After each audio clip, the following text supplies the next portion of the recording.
Hi, Making Bone Gang, and welcome to the third episode of the Pelican Bone Outdoors podcast. We got Nate Verdin with us. Awesome last name, by the way, from Fallen Tide Out. No, Fallen Tide TV. Excuse me. I'm so used to saying I like outdoors. that. Yeah, man.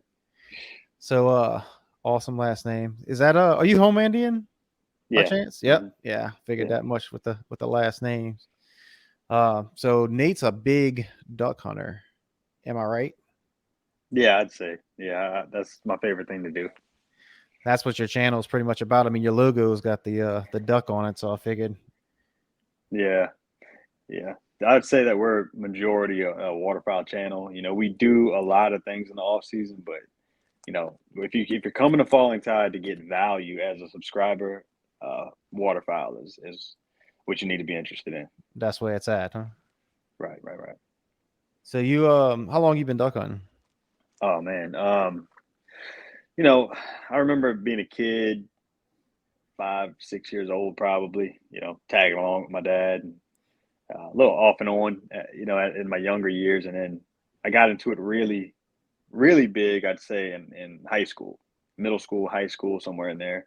Really picked up on it. I'm 29 years old now, so I mean, you're talking, 15 years probably, How old are 15 you? years or so. 29. Dang, you want to trade? Almost How old got are a you? almost got a decade on you. I'm Dude. 30, 38. 30, yeah, 38. I think I'm 38. Yeah, Ah, well, who's keeping track? yeah. Now, I started hunting. Actually, I didn't start hunting ducks until 5, 6 years ago. When I joined the fire department, my buddy in the fire department, he took me out, and it didn't take long to get hooked and basically signing your paychecks away because duck hunting ain't it ain't cheap no matter how you look at it. Right? Oh, I know, man. I I mean, you know. can get you a P roll and a 870 and try and make it happen, but it ain't as Yeah. easy as what I hear it used to be as far as the ducks go. I hunted a lot of years with an 870, and a P road. Man, you can't beat a 870. Me and Frank were talking about it yesterday on his podcast. Man, you could use that thing as a paddle. You can use it as a crutch. You can use it. I mean, it don't hurt your feeling. That thing's a beast, man. I don't find the new ones are made like the old ones though. Really? Yeah, yeah, yeah. I had one of the more newer ones, and man, I had all kind of little issues with it. But Come on. the and I also I'm not really one to keep my gun the cleanest, so that might have Well, something to do with it. yeah, but I mean that's what the 870 was for. You could throw it in That's the what. mud and pick it up and go. Well, what I did was I changed out. So I had a modern 870, but I changed like the action portion of it. I changed that to an old like 1980s model Wingmaster Hmm. 870 that my grandpa had, and I took my modern barrel, used that because you could shoot steel out of it, Right. and then I took synthetic stocks and put on it as well. So it's kind of like a hybrid gun. And once I switched that bolt and all of that out for a old Wingmaster 870, I never had any issues with that gun. Huh. What do you use now? I have a Beretta Outlander A300. Ooh, very Yeah, nice. shout out to Gun Talk. Oh yeah. Oh yeah.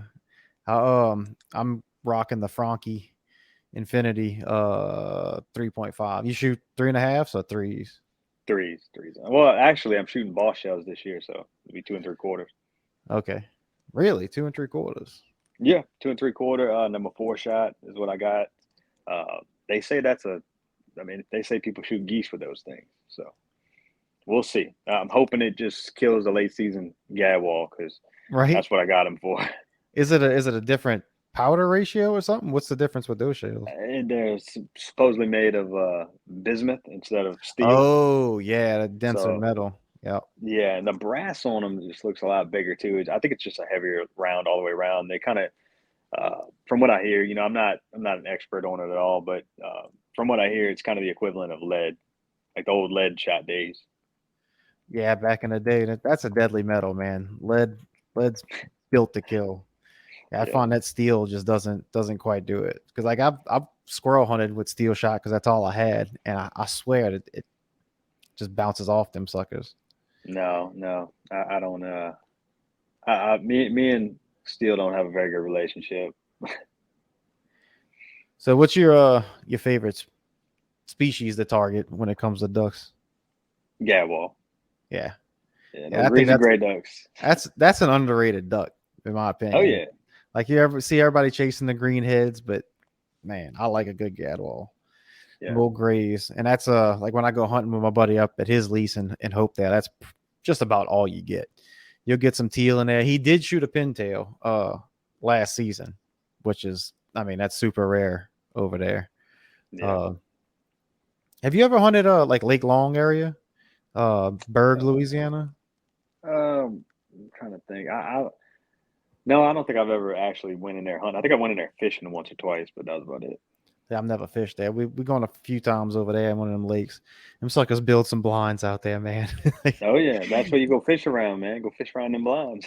It looks like a great place, but duck seasons comes around. I'm not even thinking about fishing until it starts getting later season.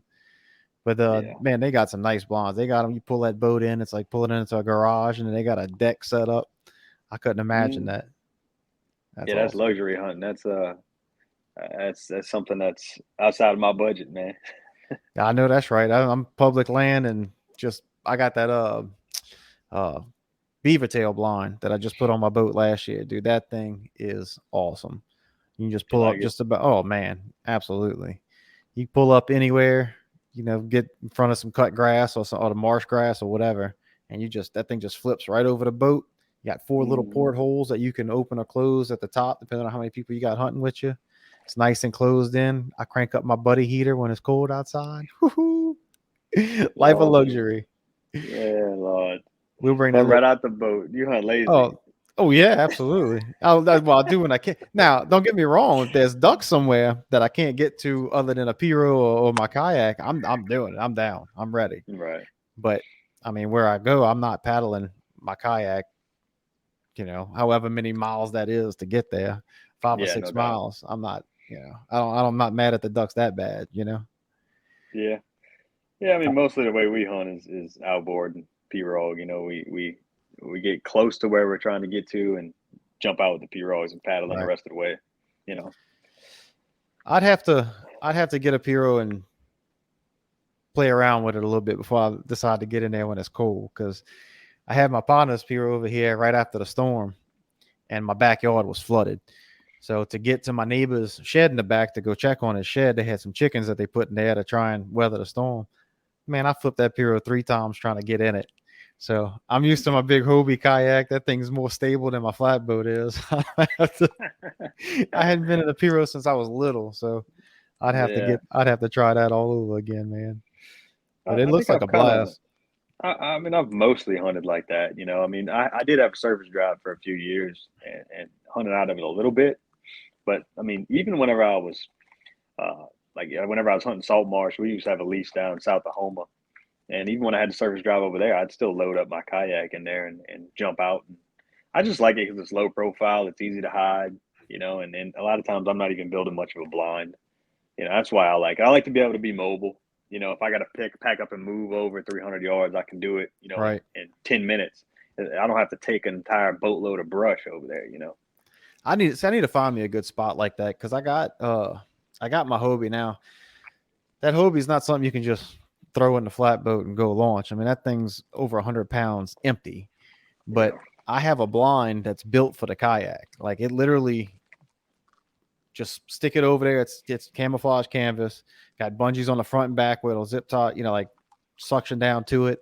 There's a hatch that's two hard panels like that. You lay down, you sit down on your chair, and then whenever you're ready, you just jump up. And they pop open, and I mean, it's awesome. It's like a lay down like people have in the like in the fields when they hunt geese, basically. That's And it's interesting. yeah, it's awesome, man. But I've used it twice, 2 or 3 times. Because where I used it at, I had to pedal or paddle for forever just to get to the hole. So once I got my boat, that was enough of that. And I did all scrolled that for through no your ducks. channel.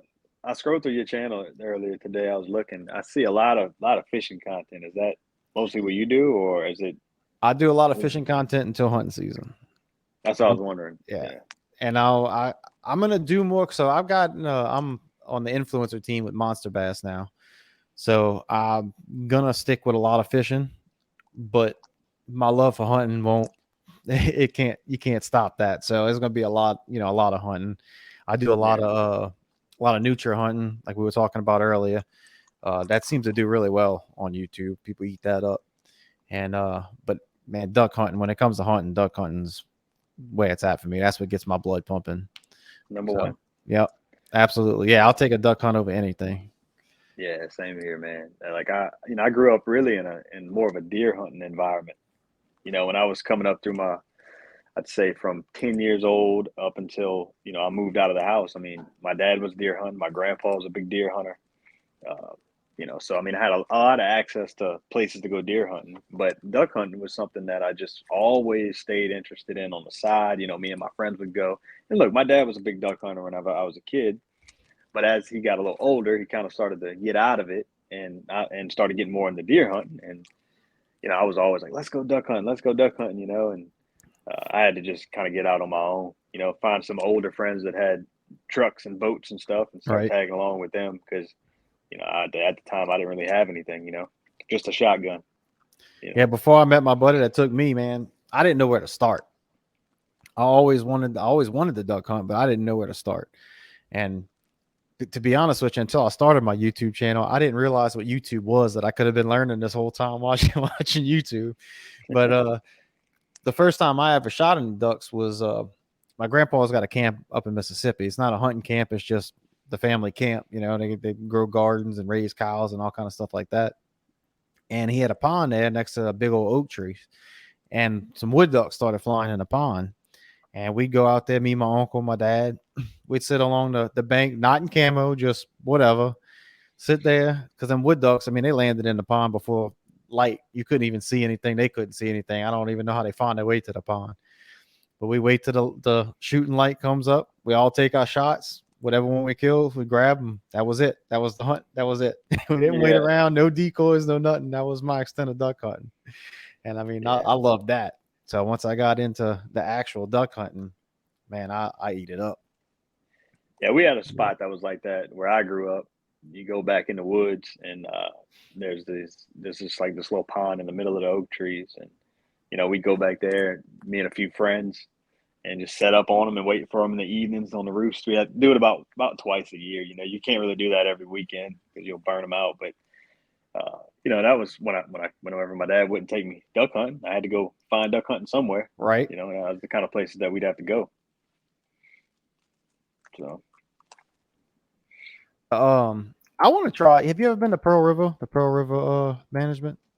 yeah, I've been out there a couple of times. That's one place I went last year for the first time to go try and do some squirrel hunting, and of course didn't see a daggum squirrel because they know when the season is apparently.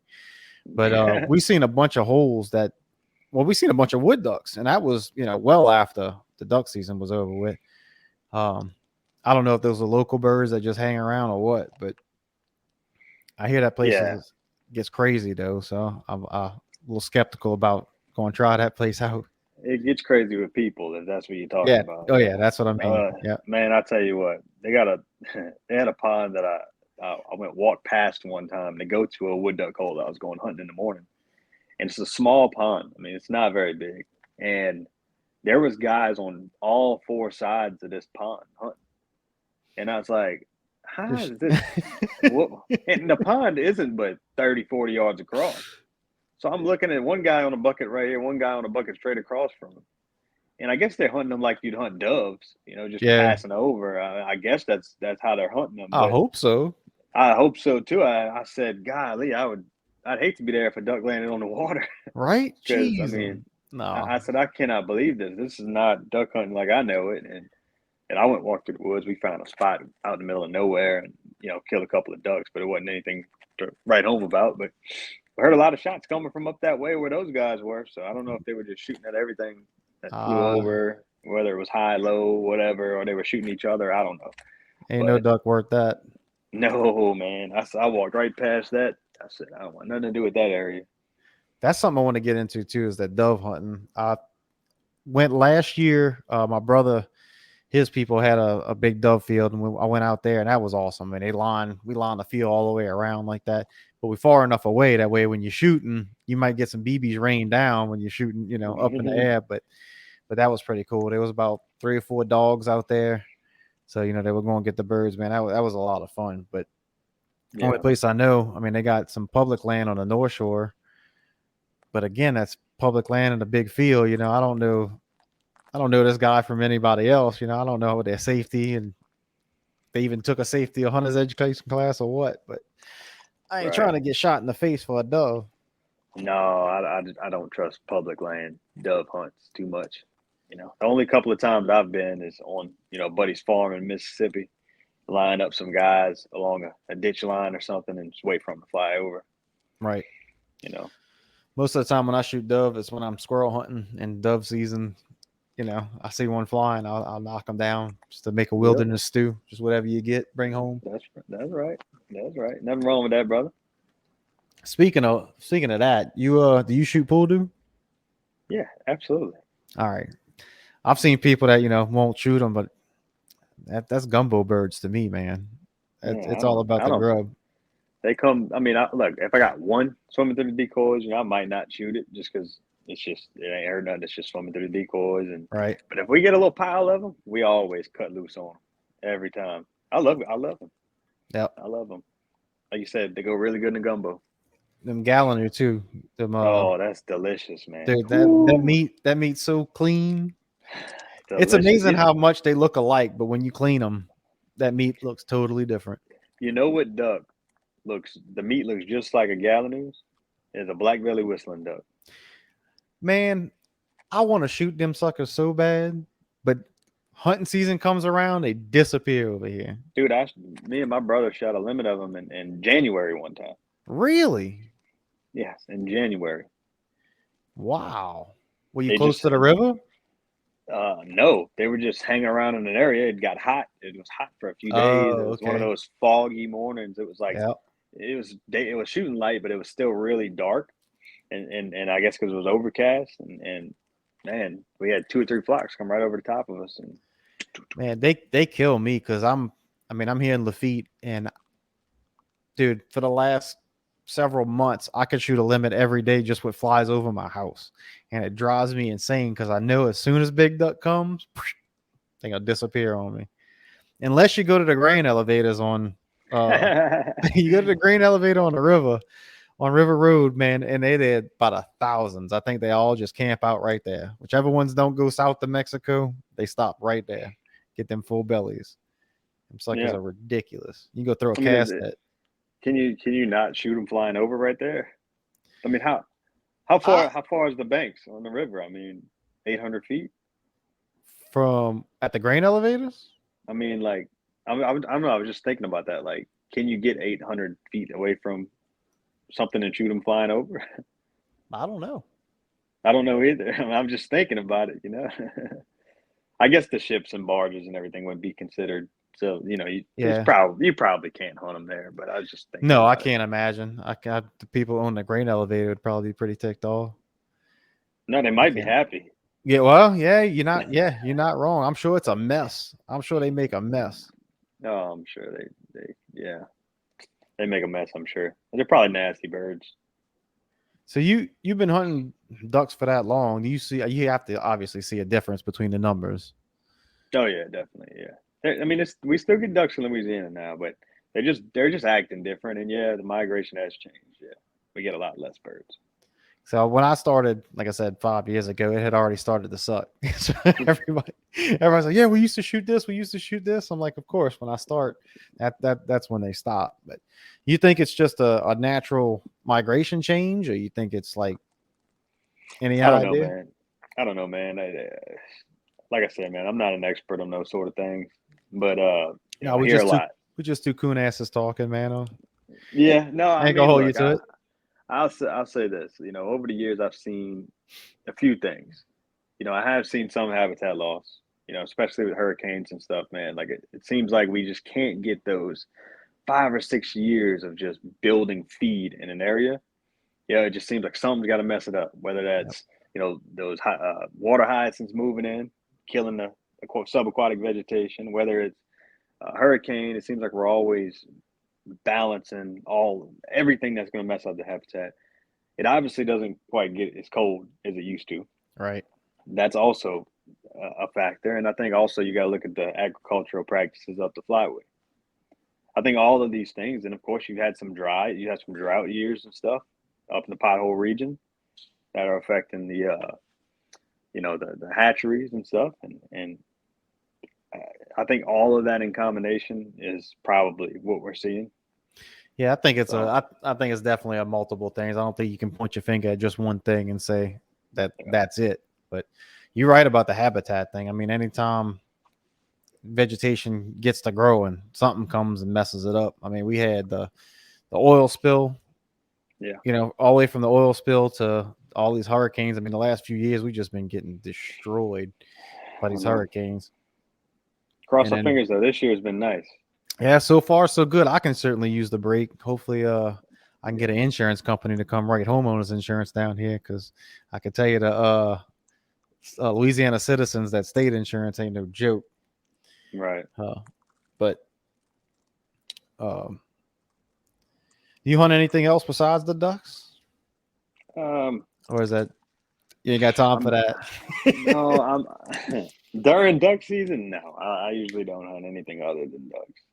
Um, occasionally I'll go and make a deer hunt. Mostly I'll have the camera if I go make a deer hunt. Like I'm going with someone that's like my buddy Right. Gary. Me and my buddy Gary get together sometime. He's a deer hunter, and I'll go with him, walk the marsh, with a camera in my hand. But I got deer in my backyard, and I don't shoot. So I mean, I'm gonna have to I come could, visit you. yeah, come on. It's funny, man. When I got this place, one of the things that made me want to buy this place was the fact that it had deer, and it was kind of out in the sticks a little bit, and I could get away with shooting a few of them. Right. And I just I just haven't done much. I've hunted them a few times, sat in my little shooting house that I got back here, and I've seen deer. I just never pulled the trigger on any.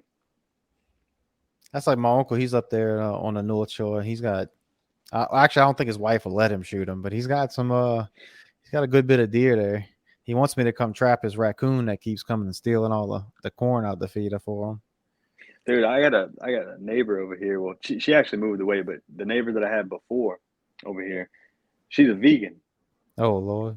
And look, I was so excited about deer hunting over here, and I find out my neighbor's vegan, and I'm like, oh man, oh my god, I was so upset. And I go talk to her, and then she's a widow, right? And she said that her husband used to hunt the deer back here. She said he's got all kind of deer back here and everything. You can go hunt my land too and Oh, everything. And nice. I was like, oh, you are the nicest vegan I've ever came across.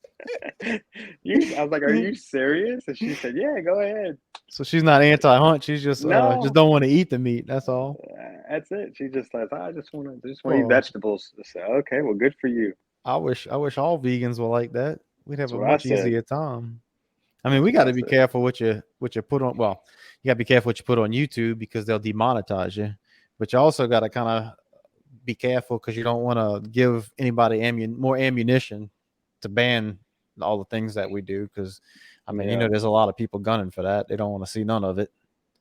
Yeah. And that's why, a lot of times I stray away from using my camera for those zoomed in kill shots and Hmm. stuff, slow motion kill shots.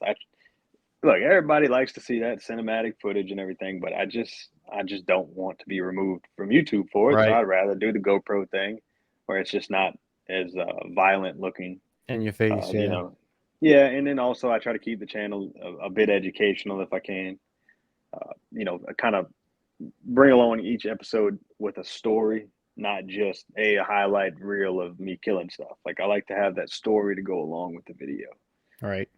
And that way, it's probably not quite as put offish, I guess. Yeah. I often go into it wanting to do the educational thing, and then I start having too much fun, and I forget to explain explain a lot of that. Um, Yeah, like I'd like to do another Nutra video, and then have the beginning of it be more like B-roll and explaining, where they came from, why they're here, kind of thing. But uh, it's just different styles. how long you been making videos?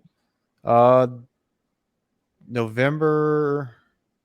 Let's see. So yeah. So basically, opening day of duck season this year will be 3 years because I started opening day Okay, 3 years ago of so duck we're season. close. We're close then.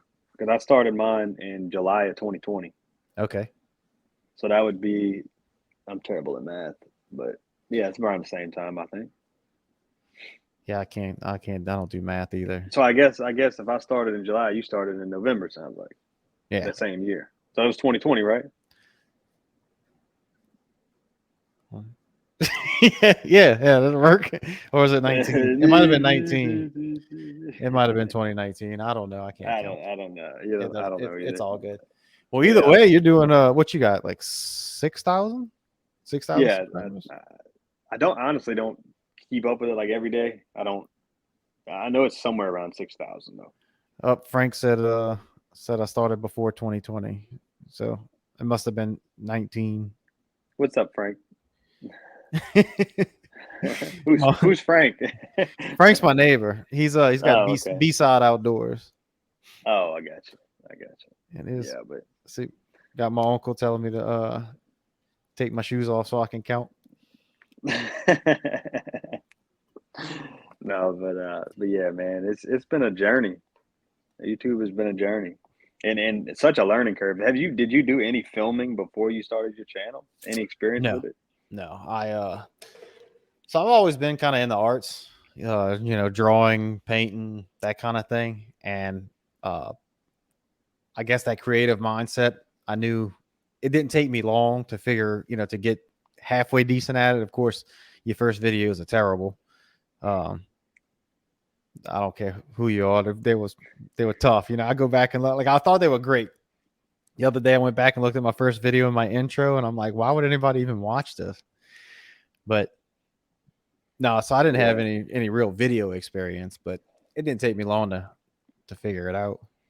right. What about you? You Yeah, just jumped in it? I guess sort of. It was always something that I thought about growing up. Not necessarily in the format, that it's in now, but just in general, having a hunting show is something that I think every kid that's an outdoorsman wants a hunting show Right. at some point. And I remember being a little kid at my grandpa's house, and I'd be sorting through his VHS tapes, all of these hunting videos that he made himself while he was hunting. Back in the 80s, 90s, and all that. He was making videos out there, just filming them deer hunting and stuff. I vaguely remember like the first one I watched was them on the ground walking, going like behind these trees, and they were shooting deer walking through the swamp from the ground. And it was Oh, pretty that's cool awesome. Stalking them. with a bow. With a bow, it was pretty cool. And then of course he had a bunch of all of these different hunting shows where they advertise and all kind of different products and stuff, and all the different deer stands and everything. And I used to love watching those videos, and so I used to always kind of dream about it. And then as I got older, I I'm trying to think of how this timeline went. So I would say probably around high school, I got a guy who was he never duck hunted before. He was just a deer hunter, but he said that he wanted to come along with on some duck hunts and just video. I said, okay, well, come on, and took him with me. We filmed a couple of hunts, and then he went on this one hunt where we limited out on teal, and he was hooked. He wanted the gun. He didn't want the camera anymore. So I kind of put it down. I didn't have a camera guy anymore, so I kind of had to put it down and not really do anything with it. And then I linked up with a hunting show on the Sportsman channel called Spartan Outdoors, and I was Okay. with them. I was with them for about a year. I was mainly just selling sponsorships. I think I appeared on like one episode or something like Hmm. that. I was mainly behind the scenes just selling sponsorships. wasn't really like one of the guys in the front on camera all the time, traveling around and all that. And then after that fell through, one of my buddies who was on that show, he started. Matter of fact, this company right here called Southern Attraction Outdoors, and he kind of inspired me to start my own brand. And I was at the time I was watching a lot of like the vlogs on YouTube. Like Hmm. I really like Outdoor Limits. Yeah. I really like his channel a lot. It's very like laid back. It's not like in your face, always got to kill a strap of mallards or anything. It's Right. very much like traditional hunting, and I really like that. Seems like a nice guy too.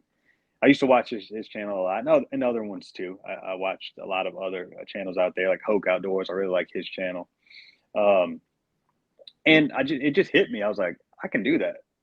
Like I can get a little camera and a GoPro on my head, and I can film my duck hunts. I don't need to have all of this production crew and make like a real, Like a TV gym. show. Yeah. Yeah, like not everybody can be duck camp dinners. You know what I Right. mean? I don't have that kind of budget, but I figured like, look, I can document, these hunting experiences and relive them later on and never forget about them because telling hunting stories is great. I love listening to hunting stories and telling hunting stories, but being able to look back and actually see those stories unfold in real time and never losing them is a really been a very rewarding thing, and it's something that I was thinking about whenever I created Fall and Tide TV, and just and that's kind of what inspired it. I went and got a GoPro and got a little cheap camera and started making videos, and I really wanted to again tell stories and not just have a video of me just killing ducks. I really wanted Right. the audience to like experience the hunt with me, and there's always a story to be told throughout that hunt. It's not just a hunt. There's always something going on behind the scenes that makes it a story. So I always ask myself, how can I take this hunting video and make it a story? And that's kind of what inspired it. So yeah, I guess just watching, YouTube videos inspired me to make my own. So That's shout out to awesome. those guys. Those guys are trailblazers. I'm just Right. participating in this. That was kind of my beginning. Was I was at my buddy Spencer's, the one that took me home. I guess everything circles back to him. But I'm watching these YouTube videos because when duck season comes around, like this time, you go to his house, he's got YouTube on his TV. He's got a TV in his kitchen. He's got YouTube on. In his living room, he's got YouTube on. And if he's not in one of those rooms, he's got it on his phone, and it's nothing but waterfowl hunting constantly. So I Yeah. was at his house, and I'm looking at him like, man, what is this YouTube? Because I've used YouTube. I had to change something in my truck. I looked it up on YouTube. I thought that's all it was. For whatever reason, I never really got on YouTube and realized how much they had on YouTube and that people were actually making a living doing YouTube and that was even a thing. So I'm watching them, all these videos, and I'm like, man, we should just record one of our hunts, just make a video. Just it'd be pretty cool just to see if we do it. I think I could do it. So I started it. But when I started looking into how to upload a video to YouTube, that's when I started getting deeper and deeper into YouTube and finding out what it was and what you could do and what it could be. And then that was it. I made my decision right there that I'm gonna do it or die trying.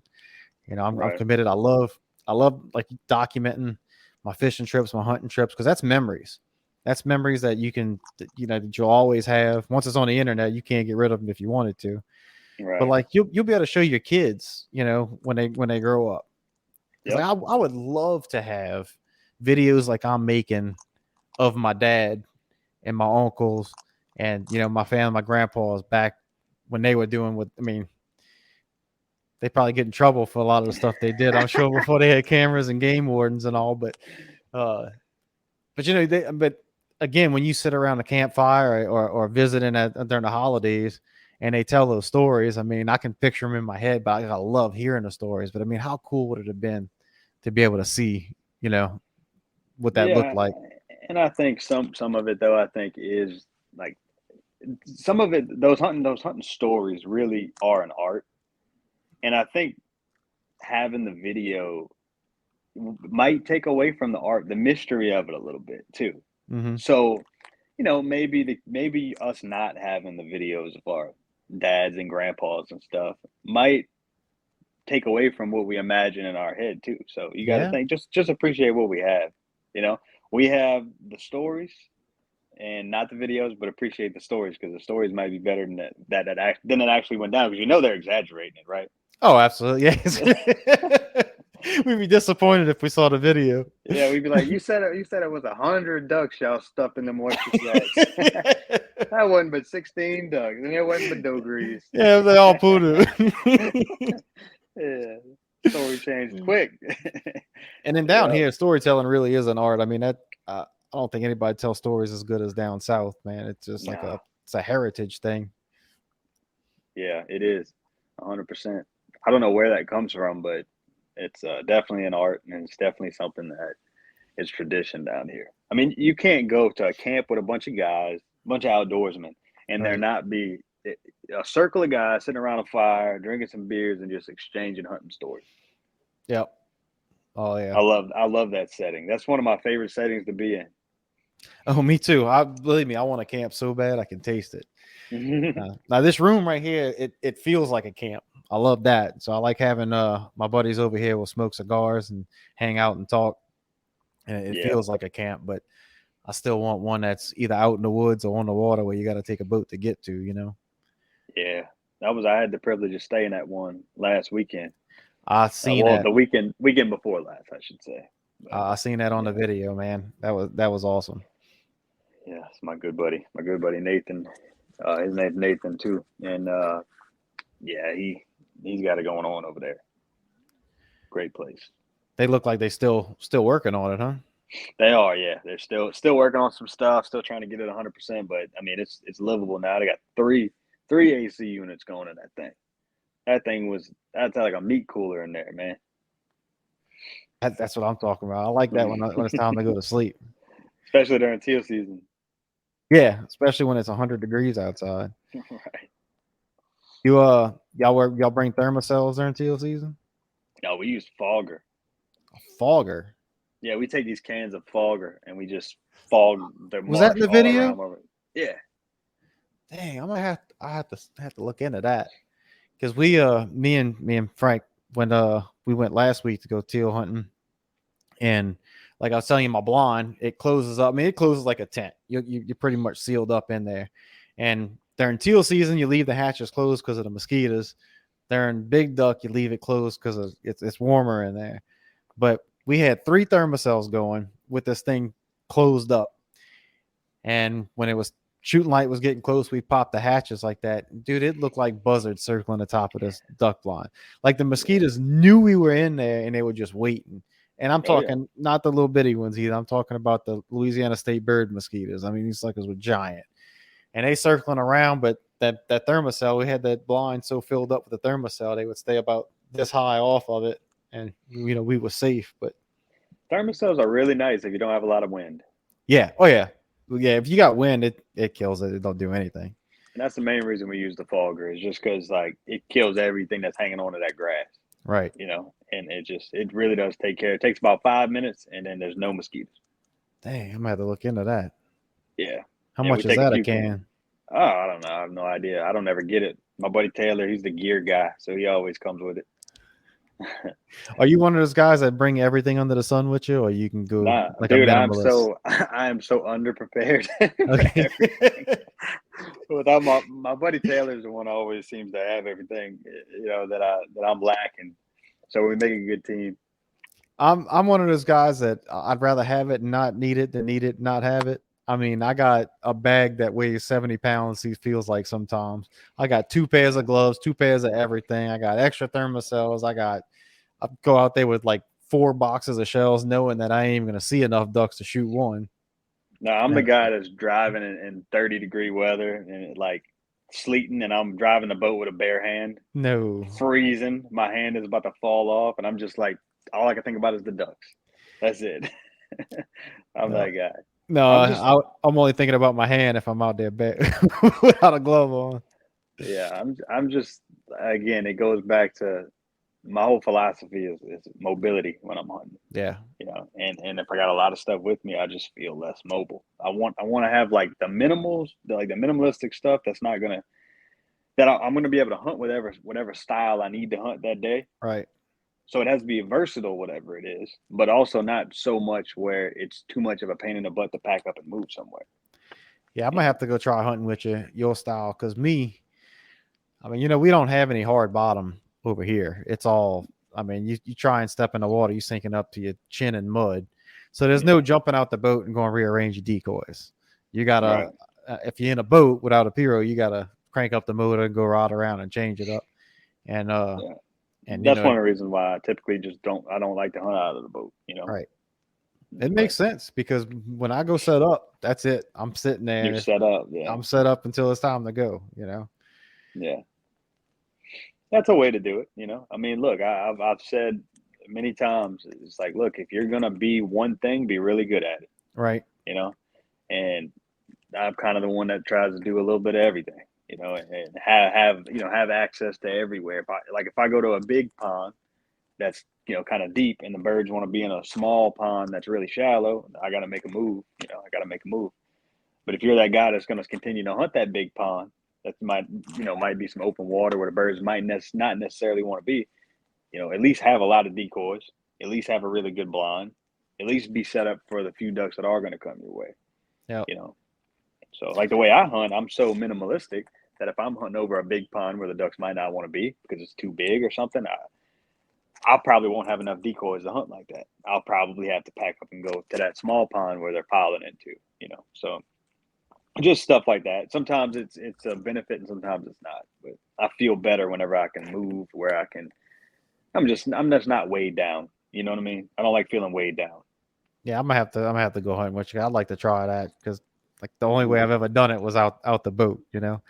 So, Yeah. but I mean, two, if you want to come relax and then do some bougie hunting, you come in my boat. We'll have I got my propane tank, got a buddy heater keeping it warm.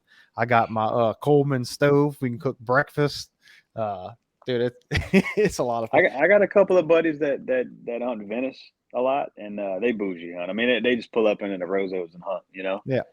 And that's good too. I usually hunt with them about once or twice a year. And I like hunting like that too. There's nothing wrong with that, but where they're hunting, that's got a lot of birds, and it's. I feel like that area just seems like whenever it's on, it's on. It doesn't matter how you hunt, and it's on. When it's on, it's on. I've never been to Venice. I've never even driven all the way down there.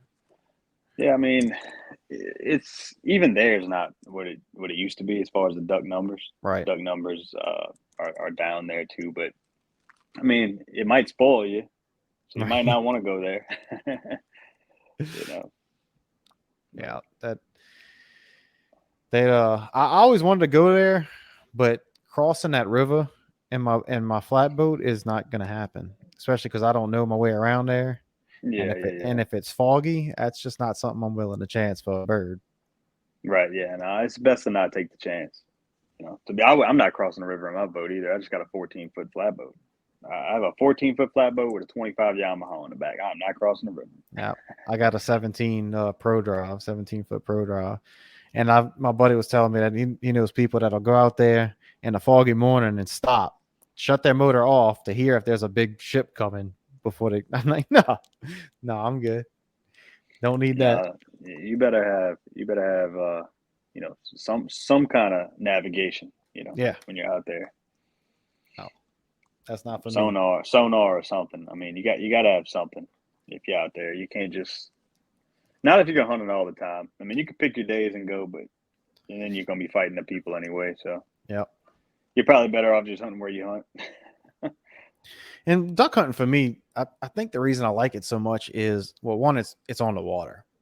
I love being on the water, and another thing is the camaraderie. I like being able to have a couple partners in the boat, and we can talk. We can smoke cigars. We can eat snacks. You can, you can talk back and forth. Where like in a deer stand, you got to be quiet, barely move. I don't know. Yeah. I just much rather, and it's the whole thing of it too. It's waking up early, going bring your decoys, setting up your decoys a certain way, figuring out where the wind is, and it's that whole ritual in the morning. Getting everything set up. Yeah, it's like you said, you're an artist. You like art. Yeah. Well, duck hunting's for you then, because I feel like duck hunting is an art a lot more than. Like deer hunting's an art too, don't get me wrong, but I just feel like duck hunting is more of an art because you're manipulating the ducks based on your setup, which is really nice. And with the call, you're also manipulating the ducks more. I don't feel like you manipulate the deer quite as much with the setup. The deer kind of do what they do. Mm-hmm. Decoy placement is an art. Yep. Duck blind building is an art. Hanging a stand to me is not an art. Right. I mean, placement of the stand, I guess you could say, is an art. Understanding your funnels and all of that, I believe, is an art. Your transition lines and stuff, that's an art. But so I think deer is more of an art. I think deer hunting it comes in before it's time to hunt. So you set up your food plots, you find your position ahead of time, you set up your stands ahead of time. But then once the season really gets down in it, it's just going to that stand and that that's your hunt. But with duck hunting, every single day is different. You got to check. You're looking for wind direction. Is it sunny? Is it cloudy? uh, what's the temperature going to be like, the fronts and everything. And then you go out there and you got to think of how many decoys you want. Is it early season or late season, big pond, little pond? You got to try, you don't want to put too many sometimes. You don't want to put not enough other times. Then you throw in your poodoo out there to get some comfort decoys, and then the calling the whole time. It's just like I feel like you're more involved in the hunt Right. than it's just a sit and wait game. And another thing too, I think deer hunt versus duck hunt. Just 'cause we were talking about it is whenever you're white-tailed deer hunting, you're white-tailed deer hunting, whether Mm-hmm. it's a 140-inch deer or a button buck, it's still a white-tailed deer. When you're duck hunting, you don't know what species of duck is about to come in. You have no idea. It could be a widgeon, it could be a teal, it could be a daggum scoter. You don't know what it's going to be. And to me, the mystery of it is something that's special. Yeah, So, I was talking to yesterday. I'll bring Frank back up again. I was on his podcast yesterday, but fish in brackish water. We're talking about that. That's a similar thing too, because today I was out filming a video and I'm bass fishing. Next thing you know, it's just a Cinco, a weightless Cinco. I'm bopping on the ground and I feel a little bump. I set the hook, and at first it just felt like a big bass, and then it realized it was hook and started just pull and drag, snapped my pole in half, ended up being a 26.5-inch redfish. I'm over there fishing, catching a couple little dink bass here and there, and then this redfish just out of nowhere just cracks my line. yeah, I saw But that. I saw your picture, or your video, whatever, oh yeah, your my broken story. pole. Yeah. Dude cracked it right now. I got him though. I got him up. I put a tag in him and let him go. I But was wondering, you yeah. like that tagging them fish? Yeah, man, I just got into it. Because since gas shot up and all of that, I wanted to save money, so I started taking my kayak out more. And just right across the way by my house, I can launch the boat right there, and they got redfish, bass, and all of that right there. Well, I have to drag the kayak like 300 yards to where I launch it. And after you fish all day in this heat, when I get back, it's hard for me to get my kayak back to the Jeep without passing out.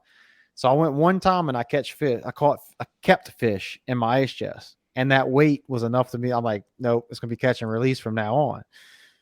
Well, I kept catching redfish, and I'm like, man, if I'm catching and releasing anyway, I might as well do some good for conservation, get some data for it. So I signed up for Tag Louisiana and started tagging them. So we'll I need see. to do that. I need to do that, man, because most of my fishing's catch and release. Mm-hmm. I don't know. I'm not a very big fisherman. I do it from time to time just to get out, get on the water, but that's not really my passion or anything. And look, I like to eat a few fish every year. I like to take some home and eat them, but I like to throw fish back too. Right. So Well, I'm not. I mean, I used to be mad at him. Limits every time. Trying to fill up that ice chest, but it just isn't that way for me anymore. If I right, if I need to eat, I'm gonna keep it because I need to eat. But if I got fish in my freezer, I'm not. I'm not. Trying to keep a limit every time I go. And now that I got a yeah, YouTube channel, I go a lot, so I right, there's no reason for me to do that. And like ever yeah, since Hurricane Ida, they had that huge fish kill. So I'm not keeping any bass right now. I'm trying to, let them recoup. And then yeah, the redfish, I mean, there's all kind of talk about the redfish population dwindling and trying to figure out what's going on with that, which is another reason, I'm tagging them to see if we can get some more data on that. yeah. That's good. That's good on you to do that. Yeah. I think the only time I really keep fish is whenever I talk to the wife ahead of time. I'm like, hey, you want to eat some fish this evening? Yep. Okay. Well, I'm gonna keep some fish. All right. I like fresh fish. I like them, right when you Oh, clean yeah. them, straight to the grease. That's the best. I'm not one to keep a lot of fish in the freezer. I get, my stepdad, he fishes catfish. He gives me fish, and I got enough in the freezer. You know, that's really for more or less a rainy day. Right. Speaking of your stepdad, man, I watched that video with that worm farm he's got going on. And when I go back up to Mississippi by my dad's place, I'm gonna collect some horse crap. And I already got that peat moss, so I'm about to start me a little redworm farm, man. Do it, man. It's there's a lot you can use that for. You can obviously you'll have your worms to go fishing, but it's also good soil. to Yep. use for your starter soil. It's also good fertilizer. The waters and stuff that come out of it. It's good for fertilizer. So it's a lot. A lot. And he also uses that. See, he's a commercial fisherman. It's a Okay. side job. So he'll take those worms. He'll go catch perch, turn around and use the perch for bait, or he'll take the worms and use them for bait. So I mean, you know, Was it's it all you? like a Was it you that had the video with the cans? yeah, Dude, that is insane. Like I didn't even I got my commercial license a while back for catfish. Could go put out jug lines. yeah, And I kept seeing on the rules and regulation that kept talking about cans. I had no idea what that was until you put that video out. I'm like, yeah, dude, that is freaking awesome. Throw a piece of trash in the water and pull it back up like with two giant catfish in it. Dude, that is yeah, insane. That is insane. yeah. I mean, if you want to get real giant, I mean, you can throw 55-gallon drums down there and stuff. That's But man, nuts. that's not good for your fish population. No. You want to be if you're taking that many catfish out, it's better for them to be small. Yep. I got a lot of flack for that. I posted a video on TikTok, running them cans, and people were saying, "Oh, you're depleting the population and everything." And it's like, man, you got to go watch the full video because I explain in the video you're also providing nesting habitat for these fish. Right. There's eggs in every one of those buckets. You don't think some of those eggs are going to hatch? And then also you got to think about it. They're small. That's not your baby makers. No. Those catfish are not necessarily your baby makers. It's the big catfish that a lot of people are taking and eating. That's your baby makers right there. Yep. That's the That's ones why you want to keep alive. that's the why I don't keep bull reds anymore. I mean, Same, yeah. I used to love, I got a bull red. You throw them in the ice chest, and I mean, it still eats good. I like, but Mm-hmm. now that I didn't know that they don't even breed until they're 27 inches. Right. So you're losing all your breeders like that. So yeah, catfish will breed when they're small, but they don't breed in the numbers that a 40-pound catfish will breed. right, I mean, that thing is pumping out some eggs. And so, people were saying on TikTok, like, oh man, you can't catch a big catfish in that thing. And I'm like, I don't want to catch a big catfish. right. We don't want to catch a big catfish in that thing. And there's no shortage of catfish. No, So not over there, not where we're no. fishing. I mean, that is catfish mecca. So We went hunting in that WMA. We didn't see any. We seen one teal. And then we went look for nutria, but everything was so grown up with the lilies and everything, we couldn't even see over there. But we hit this one little trenasse, and because of all the vegetation, the water was clear. I mean, I've never seen water this clear in Louisiana in my life. Like I'm talking 3-4 foot down, just clear as can be. And catfish, they were schooling catfish. At first, I thought it was big mullet, but then we looked at it, and it was blue cats. I mean, swimming, and then next thing you know, you'd see one that was 10 pounds swimming by, and they were everywhere in there. And then on our way out, they had a guy in the canal about coming into the lake. I stopped because I wasn't sure if he was broke down or not. He was just pulled up. He's like, no, I done got like 30 catfish and a big old sheep head and everything. He was pulling them out right there. So the amount of catfish they had back there, they wasn't hurting. No, I haven't seen. There's no evidence for that area having depletion of catfish. No, the At limit's least I haven't seen it. The limit for recreation, I think, is still 100, like 100 catfish or something like that. Something ridiculous. Yeah, I don't know. I'd never catch that much anyway, so No. I don't quite know the the limit, but I think it might be 100. I think you're right. It's like 100, and there's a size limit, but you can have so many undersized, which that's interesting to me. Yeah, which I mean, I like them small catfish meat. Well, yeah, I mean, all your smaller fish taste better. Yeah, but I like those little thin, small fillets. I think those see, are the best. I don't like that thin, like the thin fried catfish that they sell at wherever. No, I want to taste the fish. If the fish tastes good, I mean, I don't want the fishy fish, but either one. But I like them more of a crispy, thin catfish for like a sandwich. That's why I like perch. We'll fry me up them little perch like that. Good. Yeah, that's so good. That's sac-a-lait perch, man. That's the best. That's the best eating fish, in my opinion. Freshwater fish for sure. I can't find. See, I'll take redfish over bass any day. What? And I know a lot of people argue that down, but I would take redfish over bass any day. I'll argue with you on that. I completely disagree. But everybody got different taste buds. Yeah, I I like I, redfish. I I like like redfish, redfish. but bass to me is just I like that clean. Uh, I don't like the fishy taste too much. You know what I mean? Which redfish doesn't have necessarily a really No, it's not fishy bad. taste, but The main thing is getting that bloodline out. yeah. And something I haven't tried. A buddy of mine, he's a from Yak Tribe. He's the kayak group. He cuts the throats of the redfish. You Hmm. catch the redfish and you cut the throat before you throw them in the ice chest and they bleed out. And he showed me a frozen pack of fish, the bled out one versus not. And I'm talking when he bleeds them out, it comes white meat. Hmm. So Interesting. that's something I haven't tried. I'm sure because I do that with my catfish. Like when I had my commercial license, I'd cut the tails and let the Yeah. blood drain, and that meat comes out real clean, real white. But Yeah. I love catfish now. yeah, I oh love yeah. catfish. I used I to think catch them big ones and had to butterfly the fillets so they wasn't that thick. But yeah. That's what but I grew up on, man. Catfish, perch. well, yeah, You des know. Allemands, that's the catfish capital of the world over there.